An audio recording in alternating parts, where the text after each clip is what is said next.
Monsieur Peter Nathan. Le sexe à l'époque des patriarches. Leçon pour aujourd'hui. Nous voilà parvenus à la fin de l'année.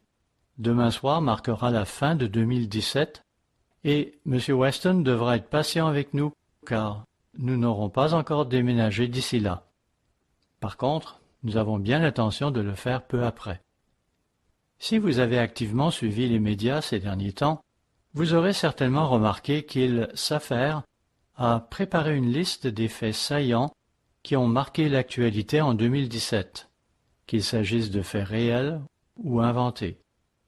Oui, ils préparent leur liste pour l'année 2017, et je ne doute pas que M. Ames, selon sa coutume, va aussi nous parler de la liste des événements qu'il aura considérés comme importants cette année. Alors que tous s'affairent à cette tâche, il y a un thème qui semble déjà avoir retenu l'attention de plusieurs. Cette année passera à l'histoire comme l'année des conséquences. Qu'est-ce qui a bien pu motiver certains à le décrire ainsi? Eh bien, il est indéniable que l'année qui achève a été profondément marquée par des thèmes à connotation sexuelle. Qu'il s'agisse de la controverse au sujet de l'identité de genre, de l'appartenance sexuelle d'une personne, ou de cette explosion de révélations à propos d'harcèlement, voire d'abus sexuels commis par certains. Plusieurs personnalités ont ainsi été éclaboussées. Des politiciens, des gens travaillant dans le milieu des médias, des acteurs de cinéma, sans compter ce producteur de cinéma qui a fait les manchettes à maintes reprises. Certains de ces hommes occupaient des positions de premier plan, mais cela ne les a pas mis à l'abri d'une déchéance retentissante. Ces scandales ont ensuite dégénéré en une cascade de poursuites et d'accusations, donnant ainsi naissance à un mouvement connu sous le hashtag MeToo aux États-Unis ou son équivalent Moi aussi au Canada français, ou encore Balance ton porc en France. Il en a résulté que de plus en plus de personnes sont ainsi sorties de l'ombre, y compris récemment des hôtesses de l'air, du personnel hôtelier et des serveuses de restaurants. C'est là un phénomène intéressant. Je ne crois pas, cependant, qu'il s'agisse d'un phénomène sans fondement, d'une situation irréelle. Au contraire, selon moi, cela a toujours existé. Quand j'étais jeune, mon père avait coutume de nous parler des pratiques qui étaient en usage à Hollywood, à savoir qu'il fallait jouer le jeu et accepter le fait que le sexe est la seule façon de parvenir aux positions clés et au prestige. Nous ne le prenions pas tellement au sérieux, sachant qu'il n'avait jamais été à Hollywood. Cependant, dans la ville où j'ai grandi, on savait à propos du propriétaire d'une certaine mercerie que toute femme à son emploi risquait fort de se faire harceler sexuellement par lui si elle avait le malheur de se trouver au sous-sol de son magasin en même temps que lui. Pour ma part, j'ai travaillé dans un bureau où nous avions beaucoup de commis comptables, de même que beaucoup de dactylos, et je connaissais les noms que les filles avaient attribués à certains types du bureau à cause de leur conduite. Rien de nouveau sous le soleil. À l'époque féodale, les rois, les évêques et les seigneurs s'y entendaient à merveille pour profiter de leur pouvoir et de leur prestige, pour s'attirer des faveurs sexuelles quand bon leur semblait. Le problème est vieux comme le monde, et la Bible nous en donne des exemples convaincants. Ainsi, le livre de la Genèse mentionne plusieurs de ces scandales qui ont fait la une des journaux et des chaînes d'information au cours des 2 derniers mois. Par exemple, au chapitre 9, le livre de la Genèse fait état du comportement inapproprié de Canaan envers son grand-père Noé. Disons, sans entrer dans les détails, qu'il aurait sexuellement abusé de lui. Nous ne nous y reporterons pas, mais vous pourrez le lire dans Genèse chapitre 9, à partir du verset 18. Notez-le cependant, et comprenez que telle était la situation qui prévalait déjà dans le monde antédiluvien. C'est pourquoi Dieu s'était vu obligé d'envoyer le déluge sur le monde d'alors. Cependant, s'il est vrai que le déluge détruisit ce monde impie, le souvenir de leurs actes pervers n'en a pas moins survécu au déluge. Les problèmes mentionnés au chapitre 9 se retrouvent tout au long du livre de la Genèse. En fait, jusqu'à ce qu'on arrive au chapitre 49, où, dès les premiers versets, Jacob parle ouvertement du comportement scandaleux de son fils aîné Ruben à l'endroit de Bilha, sa concubine, et la servante de Rachel, disant, Genèse 49, verset 1, Jacob appela ses fils et dit, « Assemblez-vous, et je vous annoncerai ce qui arrivera dans la suite des temps. Rassemblez-vous et écoutez, fils de Jacob, écoutez Israël votre père. » Verset 3. Ruben, toi, mon premier-né, ma force et les prémices de ma vigueur, supérieur en dignité et supérieur en puissance, impétueux comme les eaux, tu n'auras pas la prééminence, car tu es monté sur la couche de ton père, tu as souillé ma couche en y montant. Notez l'euphémisme employé par Jacob pour décrire le comportement inapproprié de son fils. Oui, le livre de la Genèse va souvent employer un tel euphémisme, car, à l'époque, on n'avait pas encore adopté le langage cru qui est en usage aujourd'hui. Il y a cependant quelques exceptions. Par exemple, au chapitre 38 du livre de la Genèse, la Bible ne mâche pas ses mots pour décrire les actes répréhensibles commis par Judas, quand il flirte avec des prostituées pour avoir des rapports avec elles. Certains qui en seront scandalisés voudront alors que de telles pages soient collées ensemble pour qu'elles échappent à la lecture. De l'époque de Noé jusqu'à la fin du livre de la Genèse, on nous introduit à presque toutes les mauvaises pratiques sexuelles existantes. L'adultère, la fornication, l'inceste, l'homosexualité, le viol, la prostitution et le harcèlement sexuel. Que vous faut-il d'autre? La Bible ne nous épargne rien. Et ce qui est dommage, c'est que ces pratiques ne sont pas l'apanage exclusif des Cananéens ou des Égyptiens, même s'ils ont leur part de responsabilité en cela. Effectivement, les descendants du peuple choisi en sont tout autant responsables. Eux, le peuple avec qui le Seigneur avait pourtant choisi de travailler d'une façon si remarquable. La Bible fait donc état d'un grand nombre de sujets dont on serait tenté de parler à mi-voix, des sujets qui occuperaient une bonne place dans nos tabloïds actuels. Nous qui allons retourner en Angleterre sous peu, serons de nouveau confrontés à ces journaux à sensation qui n'ont de cesse d'étaler sous nos yeux les derniers scandales qui auront secoué le pays. Évidemment, nous ne nous abonnerons jamais à de tels journaux, mais il n'en reste que l'on ne pourra échapper à leur vue, car ils sont partout, au restaurant, dans les bouches du métro, et jusqu'aux bancs publics, où certains les auront abandonnés. Les sujets scandaleux qui y seront traités n'ont finalement qu'un but, augmenter le tirage et attirer l'attention. Évidemment, ce n'est pas là le but poursuivi par Dieu. Alors, dans quel but Dieu parle-t-il de ces problèmes humains?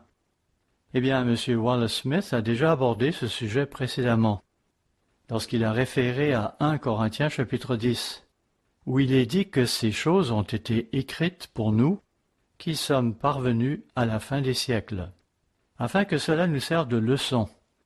En effet, Il est important pour nous de voir les choses avec l'optique de notre Créateur. N'oublions pas que, mis à part certains individus, tels que Sichem, fils de Hamor, qui se rendit coupable du viol de la sœur des fils de Jacob, la Bible parle surtout des méfaits des descendants du peuple choisi, de ceux avec qui Dieu travaille. Ainsi, elle parle du petit-fils de Noé, au chapitre 9 de la Genèse, et de Ruben, le fils aîné de Jacob, au chapitre 49. Cela montre que nous pouvons être influencés par le monde autour de nous. Nos vies, nos attitudes pourront subir l'influence du monde dans lequel nous vivons. À ce propos, je vous encourage de lire les écrits de Dr. Douglas Winnail qui ont paru dans nos commentaires de la semaine. Je ne savais pas qu'il allait parler de cela au moment de préparer mon sermon, mais laissez-moi vous résumer les propos qu'il a tenus dans cette publication. Je cite. « Une autre tendance qui se manifeste de plus en plus clairement dans notre société, c'est cette acceptation croissante et même cette promotion de comportements dépravés, qu'il s'agisse d'exploitation sexuelle, d'homosexualité flagrante, de mariage entre gens du même sexe ou d'autres conduites déviantes du genre. Il semble que le monde ait mis en oubli le sort que Dieu réserva à la société antédiluvienne ainsi qu'aux habitants des villes de Sodome et Gomorrhe pour les ignobles péchés dont ils s'étaient rendus coupables. Une leçon importante que nous pouvons dériver de l'exemple de Lot et de sa famille, c'est qu'ils étaient devenus tolérants envers ce qui se passait autour d'eux, et c'est la raison pour laquelle ils avaient hésité à quitter cette société perverse. Souvenez-vous de la femme de Lot, qui devint une statue de sel parce qu'elle s'était retournée dans sa nostalgie pour ce qu'elle devait laisser en arrière. Fin de la citation. Comme M. Wallace Smith l'a dit tout à l'heure, Dr. Winnail insiste, lui aussi, sur le fait que notre société retourne aux voies de Sodome. Souvenons-nous donc des exemples de l'Ancien Testament et sortons nous aussi de ce monde et de ses mauvaises voies. Le livre de la Genèse nous expose à un monde qui est coupé de son Créateur. Seuls quelques individus épars feront l'objet d'un appel de Dieu, certainement pas de grands groupes de personnes. On n'y entend pas dire, comme dans Actes chapitre 2, que le Seigneur ajoutait chaque jour à l'Église ceux qui étaient sauvés. Non, à cette époque, Dieu n'appelait que quelques individus et leurs familles. Il nous faut comprendre comment ceux-ci étaient affectés par le monde autour d'eux, un monde auquel il manquait toute forme de justice divine. Il leur fallait donc apprendre des leçons. Quels étaient les défis qu'ils allaient devoir relever? Comment ont-ils réagi face à ces défis? Et vous savez, il ne faut pas se leurrer, on pourrait en dire tout autant de nous. Nous, au moins, nous avons accès au manuel de vie que Dieu met à notre disposition. Que nous dit le manuel? Si vous voulez bien vous tourner vers Genèse chapitre 20, nous y verrons l'exemple que nous laisse Abraham.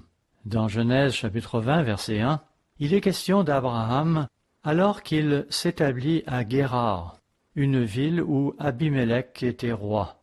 Sarah, la femme d'Abraham, était fort belle et n'aurait certainement pas nécessité de retouche par Photoshop. De fait, sa beauté était telle que tout roi qui entrerait en contact avec elle aurait désiré la prendre dans son harem. Le verset 2 nous dit qu'Abraham la faisait passer pour sa sœur, ce qui eut pour conséquence qu'Abimélec la fit enlever. Nous voilà aux prises avec un cas d'adultère. À noter que ce n'est pas la première fois qu'Abraham se met dans un tel pétrin. En effet, il avait vécu une situation similaire dans Genèse chapitre 12. Cette fois-ci, cependant, Dieu apparaît en songe à Abimélec durant la nuit pour lui annoncer « Voici, tu vas mourir ». Un réveil plutôt brutal, n'est-ce pas? Dieu lui fait comprendre que c'est à cause de Sarah qu'il a enlevé, parce qu'elle a un mari, en l'occurrence Abraham. Ceci est un cas d'adultère. Le verset 4 précise qu'Abimélec ne s'était pas encore approché d'elle. Abimélec défend alors sa cause en faisant valoir qu'il avait été dupé, qu'on lui avait fait croire qu'elle était la sœur de cet homme, et que, dans ces circonstances, ni lui ni son peuple ne méritaient la mort. Dieu tient à le rassurer, reconnaissant qu'Abimélec avait agi avec droiture de cœur, et que c'est d'ailleurs pour cette raison qu'il l'avait empêché de pécher contre lui, en veillant à ce qu'il ne s'approche point d'elle. Dieu lui ordonne cependant de remettre Sarah à son mari, qui est prophète, et qui va prier pour lui afin qu'il ne meure pas. Si Abimélec refusait d'obéir, son sort, de même que celui des siens, serait scellé. Que feriez-vous si vous vous trouviez confronté à une telle situation? Je suppose que vous seriez impatient de voir poindre le jour afin de prendre les mesures qui s'imposent. Je ne crois pas qu'Abimélec ait bien dormi après avoir eu ce songe. Genèse 20, verset 9. Abimélec appela aussi Abraham et lui dit « Qu'est-ce que tu nous as fait? Et en quoi t'ai-je offensé que tu aies fait venir sur moi et sur mon royaume un si grand péché? Tu as commis à mon égard des actes qui ne doivent pas se commettre. » Verset 10. Et Abimélec dit à Abraham « Quelle intention avais-tu pour agir de la sorte ?» La réponse d'Abraham est des plus intéressantes, notez-le.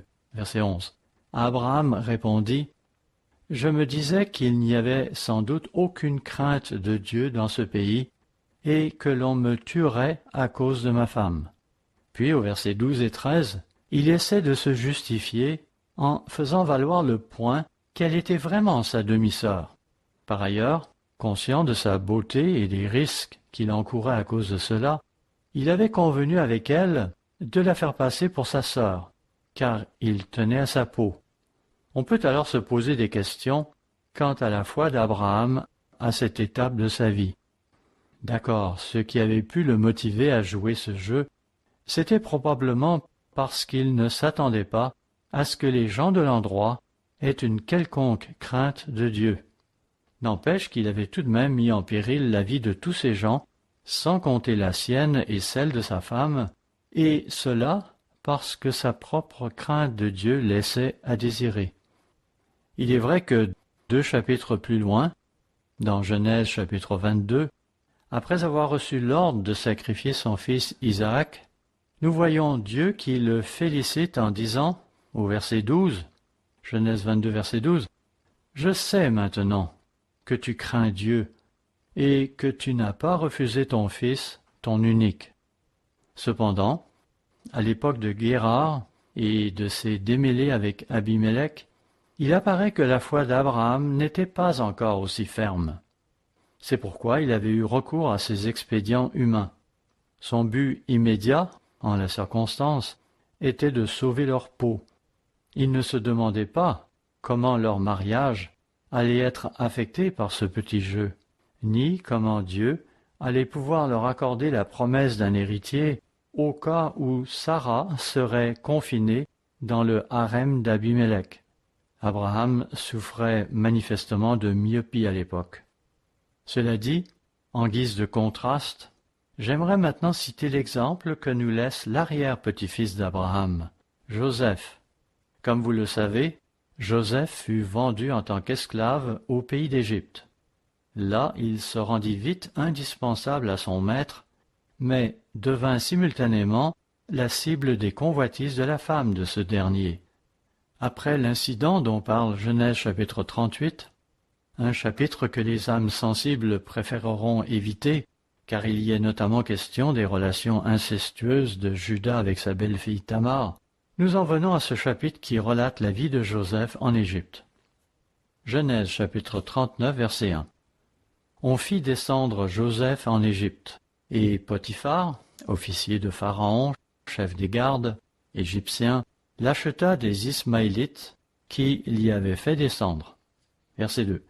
L'Éternel fut avec lui, et la prospérité l'accompagna. Il habitait dans la maison de son maître, l'Égyptien. Son maître vit que l'Éternel était avec lui, et que l'Éternel faisait prospérer entre ses mains tout ce qu'il entreprenait. Verset 4. Joseph trouva grâce aux yeux de son maître, qui l'employa à son service, l'établit sur sa maison, et lui confia tout ce qu'il possédait. Incroyable. On peut ici parler d'une ascension fulgurante. Curieusement, à la fin du verset 6 ajoute « Or, Joseph était beau de taille et beau de figure. » Il semble donc que Joseph avait tout pour plaire. Il a vraisemblablement dû hériter de certains gènes de Sarah. Verset 7. Après ces choses, il arriva que la femme de son maître porta les yeux sur Joseph et dit « Couche avec moi ». Je me souviens qu'à l'époque où je fréquentais l'université, quelqu'un m'avait offert un billet pour voir l'avant-première du film Le Lauréat, un drame ou film d'amour qui est sorti en décembre 1967. Eh bien, laissez-moi vous dire que notre époque a aussi son équivalent de la femme de Potiphar. Poursuivons. Verset 8. Il refusa. Joseph refusa et dit à la femme de son maître, « Voici, mon maître ne prend avec moi connaissance de rien dans la maison, et il a remis entre mes mains tout ce qui lui appartient. Il n'est pas plus grand que moi dans cette maison, et il ne m'a rien interdit, excepté toi, parce que tu es sa femme. Comment ferais-je un aussi grand mal, et pécherais-je contre Dieu? » Il semble donc qu'une leçon ait été apprise entre les chapitres 20 et 39 du livre de la Genèse. Une leçon qui a au moins été retenue par un membre de cette famille, à savoir qu'une telle relation constituerait un péché. Nous connaissons évidemment la fin de l'histoire, comment Joseph finit en prison pour avoir refusé ses avances, devenant ainsi la victime de fausses accusations, une situation qui a dû se répéter à maintes reprises au cours de l'histoire. Mais Joseph était bien déterminé à ne pas se laisser entraîner dans une telle relation illicite, sachant fort bien que cela l'aurait amené à pécher contre Dieu.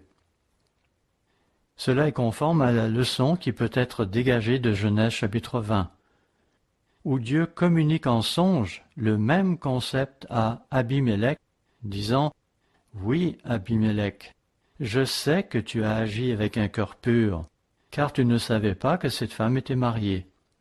Et c'est précisément la raison pour laquelle je ne t'ai pas permis de t'approcher d'elle, car tu aurais péché contre moi en le faisant. » C'est là ce que nous lisons dans Genèse chapitre 20 au verset 6. Notez que Dieu n'y va pas par quatre chemins, ajoutant même que si Abimélec refusait de la rendre à son mari, il perdrait la vie, lui et tous ceux qui lui appartiennent. Dans le livre de la Genèse, la Bible relate tous ces cas d'inconduite sexuelle afin que nous puissions bien comprendre que de tels comportements nous feraient pécher envers notre Dieu, notre Créateur et Père céleste. Imaginez un peu les changements qui se produiraient dans notre société si les gens se pénétraient de ce concept et réglaient leur conduite en conséquence. Vers le début de ce demi-sermon, je disais que cette année allait passer à l'histoire comme étant l'année des conséquences. Cette expression est en fait le titre d'un article qui a été publié dans un magazine new-yorkais qui m'avait passé entre les mains à un moment donné.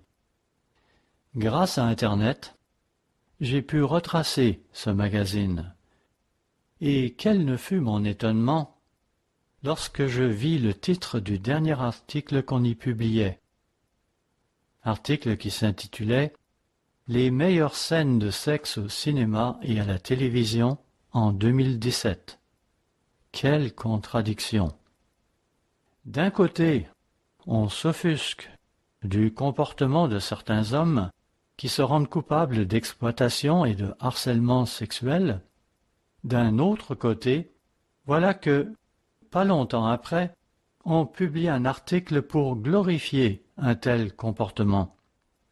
À n'en pas douter, notre monde nage dans la confusion.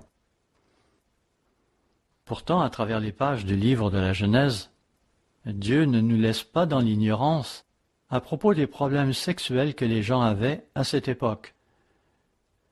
Pour sa part, l'apôtre Paul reprend ces mêmes thèmes lorsqu'il s'adresse aux membres de l'Église de Corinthe. On le sait, l'Église de Corinthe avait la fâcheuse réputation de se trouver dans une ville bien connue pour ses débordements sexuels, ses aberrations dans le domaine. Paul s'efforçait de les mettre en garde, et, par extension, il nous met en garde nous aussi. Nous ferions bien de prêter l'oreille à de tels avertissements, et ne pas fermer les yeux sur les inconsistances de notre société contemporaine, qui met tellement l'accent sur le sexe, le plaisir, la satisfaction du soi, en un mot, l'hédonisme. Pas étonnant donc qu'une telle société soit portée à présenter les meilleures scènes de sexe, car n'est-ce pas là ce que chacun recherche, ce dont on veut se délecter? Ce qu'on semble oublier, ou plutôt que la plupart ignorent, c'est que le livre de la Genèse condamne ce genre de comportement. Oui, ce livre se prononce contre ces pratiques hédonistes, se laisser aller en matière sexuelle, car notre Créateur n'est pas impliqué dans de telles pratiques.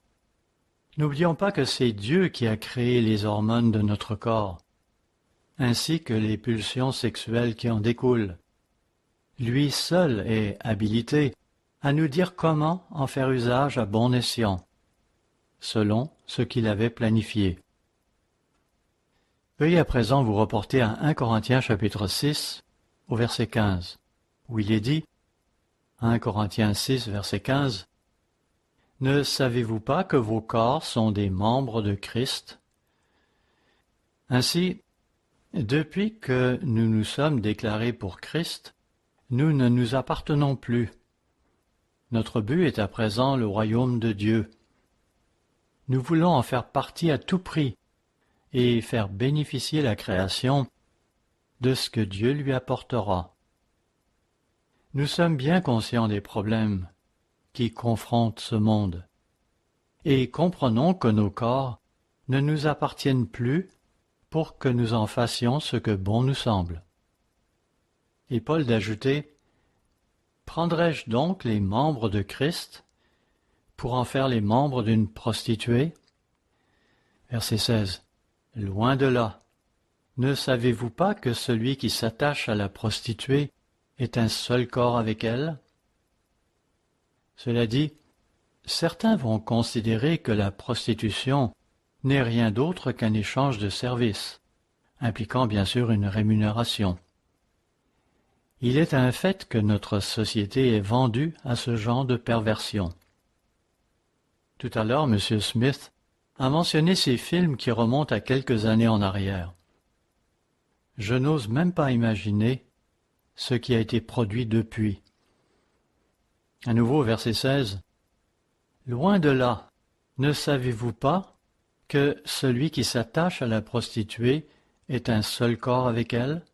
Car, est-il dit, les deux deviendront une seule chair. » Cela nous ramène au chapitre 2 de la Genèse, où Dieu, le Logos, se présente comme celui qui nous a créés et placés dans le jardin d'Éden, tout en définissant la nature des relations qu'il a prévues pour l'homme et la femme.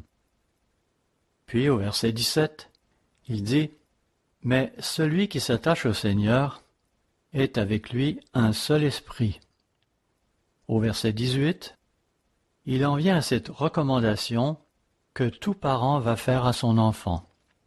Voyons-le, verset 18. « Fuyez la débauche. Quelque autre péché qu'un homme commette, ce péché est hors du corps. Mais celui qui se livre à la débauche pêche contre son propre corps. » Si nous portions à présent les regards sur les conséquences de tous ces événements qui sont décrits dans le livre de la Genèse, l'impression qu'on en retirerait n'aurait rien d'encourageant, rien qui pourrait nous réjouir. Finalement, verset 19, « Ne savez-vous pas que votre corps est le temple du Saint-Esprit qui est en vous, que vous avez reçu de Dieu, et que vous ne vous appartenez point à vous-même ?» Encore une fois, nous ne nous appartenons plus. Nous sommes maintenant à Christ. C'est lui qui va à présent nous dicter notre comportement. Verset 20. « Car vous avez été rachetés à un grand prix.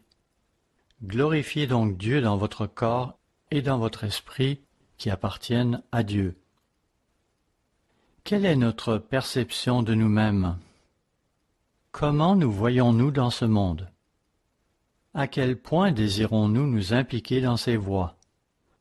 Espérons que ce ne sera pas notre intention. Voyons 1 Thessaloniciens chapitre 4, où l'apôtre Paul s'adresse à l'église de Corinthe, de même qu'aux Thessaloniciens. 1 Thessaloniciens chapitre 4 verset 1.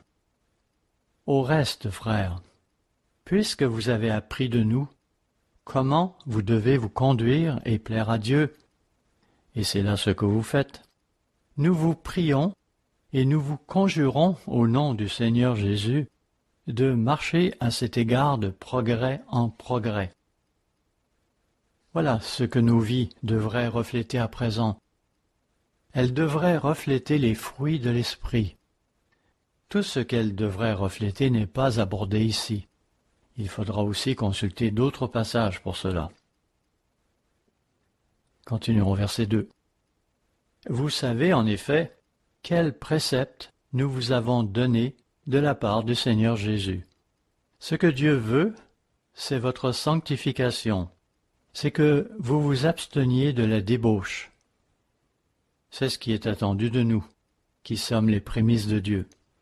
Et il ajoute, au verset 4, c'est que chacun de vous sache posséder son corps dans la sainteté et l'honnêteté.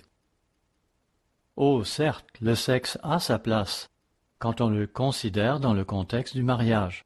Et Paul souligne ce point en disant que le mariage doit être honoré de tous et le lit conjugal exempt de souillure.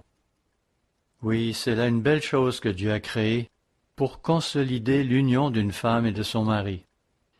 On peut dire que Paul reprend et élabore ici sur un thème qui avait déjà été introduit dans le livre de la Genèse à propos d'Abraham d'une part et de Joseph d'autre part. Lorsque nous voyons la décadence des mœurs dans notre société, lorsque nous subissons l'influence des médias, comment cela affecte-t-il notre façon de penser et notre vision du monde? Vous savez, tout ce qui nous parviendra de ces sources n'est pas nécessairement truqué. Hélas, non. Je dirais même que ça ne reflète qu'une partie de la réalité.